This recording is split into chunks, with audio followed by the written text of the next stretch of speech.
안녕하세요, 유수입니다. 오늘은 인성 좋고 만만치 않은 사람의 습관이라는 주제로 함께 하겠습니다. 사람의 성향이나 특성이 내 마음대로 되는 건 물론 아니죠. 근데 우리는 가끔 그런 생각 하잖아요. 이게 품성 좋은 사람 보면 저 사람 참 훌륭하다, 품성이. 어떻게 저러냐, 참 부럽다. 또 어떤 사람 보면서 아이고, 저 사람 참 만만치 않네, 누구한테도 휘둘리지 않겠네, 당차네, 이러면서 또 나도 저래야 되는데, 뭐 이런 생각들을 또 하잖아요. 그죠? 어떤 사람은 그냥 그렇게 부러워만 하고 많은 사람이 있고, 또 어떤 사람은 내가 부러운 타인의 성향을 담고 싶어서 스스로 노력하는 사람들이 있습니다. 결국 후자의 사람이 어떤 꾸준히 좋은 방향으로 성장하겠죠. 그래서 오늘은 우리가 이제 부럽고 닮고 싶은 사람의 성향 중에서 특히 이제 인성 좋다고 인정받으면서도 남한테 만만치 않게 보이는 사람들의 특성을 한번 살펴보고요. 나한테도 적용시켜보는 그런 유익한 시간을 가져보도록 하겠습니다. 자, 첫 번째, 자신감이에요. 난 자신감이 있는가? 이제 일상에서 자주 자신감이 있는 사람과 그렇지 않은 사람은 어떤 차이가 있을까요? 자신감이 있는 사람은 어딘가 모르게 이제 빛이 나요. 그죠? 좋은 에너지를 가지고 있으니까 그런 것 같아요. 생각해보세요. 주눅 들어있는 사람, 뭐 이렇게 위축된 사람을 보는 거하고 왠지 모르게 이제 자신감이 이제 탄탄하게 차있는 사람하고 이미지가 완전히 다르죠. 이 얘기를 들으면서 글쎄요, 나 뭐 자신감이 그렇게 있는 것 같지 않은데, 이런 생각하고 계신 분들 계실 거예요. 근데 자신감은요, 저절로 생기진 않습니다. 주변에 늘 자신 있어 하는 사람들은요, 보이지 않게 대단히 노력하고 있는 거예요. 내가 자신감을 얻는 가장 쉬운 방법은 뭘까요? 매일 이렇게 자잘한 도전을 하고 성취감을 쌓고 이런 걸 계속 반복하는 거예요. 그러면 자신감이 생기죠. 예를 들어 볼게요. 제가 이제 강의 가서 이제 자주 하는 말인데요. 자, 강의 듣고 나가서 그냥 노트 덮으면 아무 소용 없습니다, 이렇게 얘기해요. 이제 피드백에 대해서, 리더들한테 피드백에 대해서 이제 워크숍을 하는 경우가 요즘 많은데, 피드백을 이제 다 가르치고 나서 이제 여러분들이 직접 피드백을 해야 될 때 다시 노트 펴고 어떻게 피드백이 정석이 뭐였지? 다시 한번 리마인드하고 그대로 이제 정석대로 한번 해보자. 이런 도전을 2번, 3번 반복해 보세요. 이제 이런 얘기를 제가 굉장히 강조를 해요. 물론 불편하죠. 자기가 원래 하던 대로 그냥 말하고 일하고 하는 게 편하잖아요. 근데 그렇게 불편함에도 그렇게 제대로 한번 해보자에 2번, 3번 도전하고 반복하잖아요. 그 리더의 자신감이 점점 높아집니다.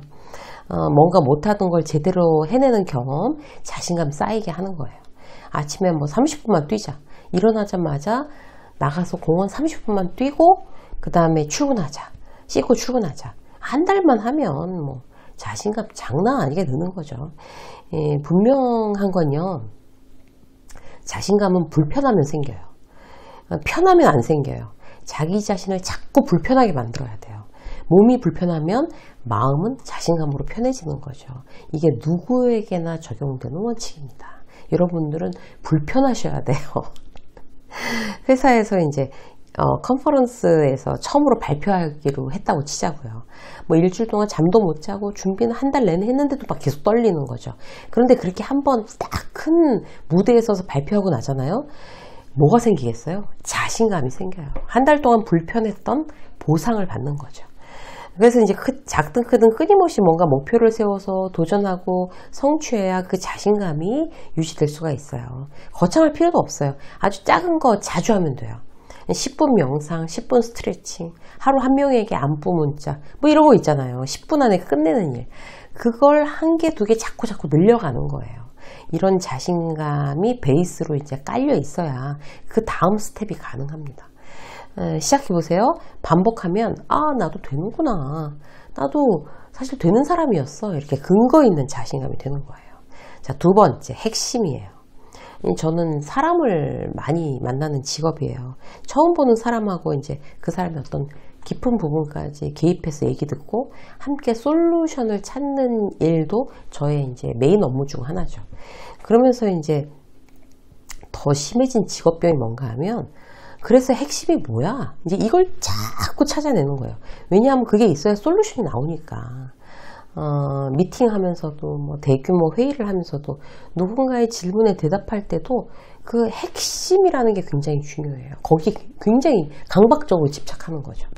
근데 놀라운 건요, 말할 때 혹은 일할 때 핵심을 알고 그거 위주로 하는 사람이 사실 그렇게 많지 않아요. 심지어 이제 본인이 되게 말을 잘한다라고 생각하는 어떤 그런 사람도 핵심을 모른 채 이제 횡설수설 말하는 경우가 대부분이에요, 사실. 우리는 핵심에 집중하자. 여기에 정말 계속 강박적으로 집중하지 않으면 그만큼 놓치기 쉽다는 얘기죠. 모든 상황에서 핵심이 뭘까를 먼저 확인하는 습관이 붙잖아요. 그러면 일의 효율이 확 높아져요. 대단히 스마트한 이미지 메이킹도 가능해집니다. 핵심을 위한 몇 가지 원칙을 기억해 보세요.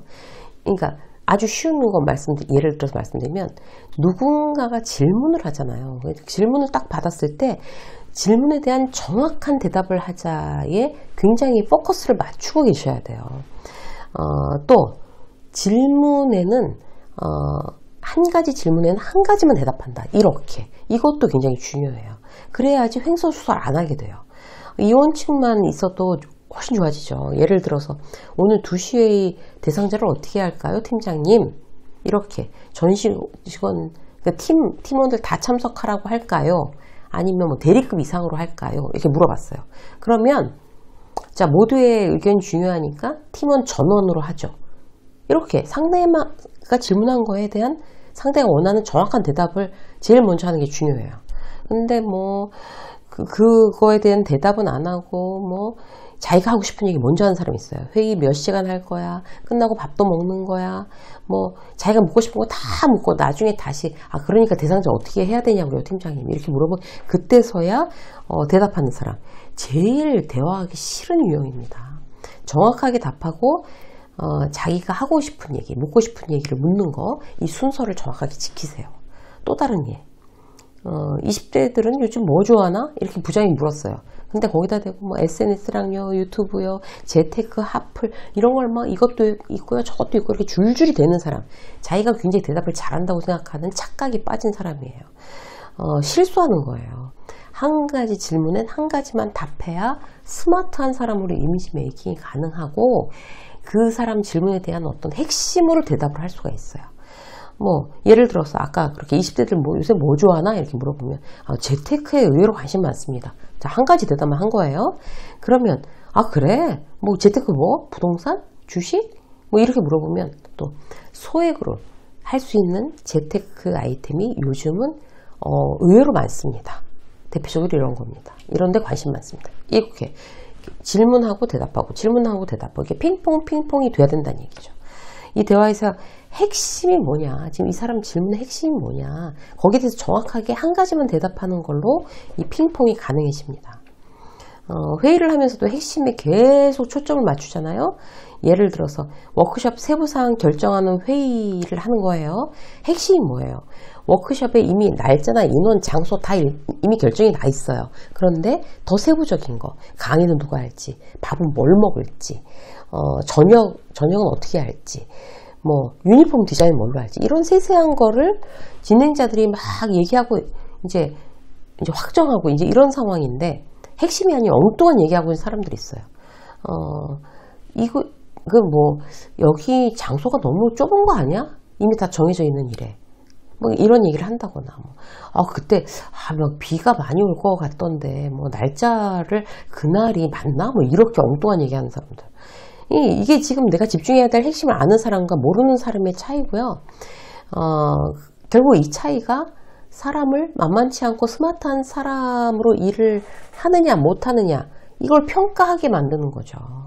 누구는 열심히 안 해요. 열심히 하는 게 문제가 아니라 핵심을 알고 핵심을 우선으로 집중하는 거, 이게 가장 중요하다는 그런 말씀을 드리는 겁니다. 자, 세 번째, 여유예요. 인성이 좋다는 건 뭘까요? 결국 여유가 있느냐 없느냐예요. 내가 사는데 여유가 없고 일하면서도 막 허덕이고 막 체력도 고갈돼서 헉헉대는데 그런 사람이 인성이 좋다? 그런 경우 별로 없어요. 앞서 말씀드린 1번 자신감, 2번 핵심, 여기에 집중해서 일상을 살면 뭐 작은 도전을 해서 성취감도 생기고 그런 자신감을 베이스로 해서 모든 일에 핵심에 집중해서 막 스마트해지는 거예요. 그러면 절대 남들이 만만히 볼 수 없는 자신을 탄탄하게 만들어 갈 수 있어요. 그러면 자연스럽게 뭐가 오겠어요? 여유가 생기는 거죠. 이 순서가 참 중요해요. 근데 사람들은 흔히 착각해요. 여유 있게 남들한테 보이고 싶어서 자신감도 없는 사람이 막 억지로 그렇게 하려고 하면 그건 여유 있는 척 하는 거지 여유가 아닙니다. 진짜 여유가. 저절로 여유가 생기면 타인에 대한 시선이 그야말로 이제 넉넉해질 수 있어요. 뭐든 억지로 하려고 하면 안 돼요. 이렇게 순리에 나 자신을 맡기는 게 성장하는 아주 좋은 방법입니다. 여유가 생겨야 인성이 관리가 돼요. 이때 달라지는 건 뭘까요? 대표적으로 두 가지만 말해보면요. 이렇게 여유가 생기면 누군가 말을 할 때 팩트와 논리를 기반으로 대화를 할 수가 있어요. 이 여유 있는 사람들의 특징이에요. 예를 들어서 회의 시간에 우리가 남이가 예전에 내가 도와준 것도 있는데 어쩜 그러냐 좀 해줘도 되지 이러면서 규정에 어긋나는 걸 그냥 해달라고 막무가내로 막 쫄라대요. 이런 사람은 사실 마음에 여유가 없는 사람이에요. 여유가 있으면요 당면한 상황에 대해서 일단 팩트 체크를 해요. 그리고 논리적으로 상대를 설득하는 거예요.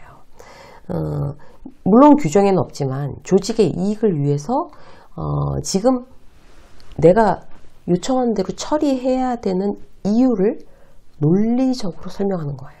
이게 여유의 참된 힘이죠. 여유 있는 사람은요 또 거절을 참 잘해요. 야박하거나 인색해서가 아니고요. 거절 못하고 질질 끌려다닌다고 인성 좋게 보는 사람 없어요. 내가 지금 바쁘거나 그럴 능력이 되지 않으면 정중하지만 단호하게 거절하는 거. 이건 능력입니다. 능력. 관계관리를 잘하는 사람의 특징이기도 해요. 무조건 내 얼굴을 봐서 해줘 이렇게 몰아붙이는 사람한테 웃는 얼굴로 해줄 수 없는 이유에 대해서 이제 겸손하게 설명하고 그러면 그거는 못하지만 내가 도울 수 있는 대안을 제시해 주는 거. 이게 거절의 특징인데요. 스스로의 내면에 자신감이 있어야만 가능합니다. 내가 거절을 잘하고 있나? 한번 체크해 보세요. 그렇지 못하고 이제 막 늘 질질 끌려다니면서 막 힘들다 싶으면 자 아까 말씀드린 1번으로 다시 돌아가세요. 자신감부터 채우는 연습 오늘부터 여러분들 시작하시길 응원합니다. 유쌤의 직장 수업 오늘 여기까지 하겠습니다. 고맙습니다.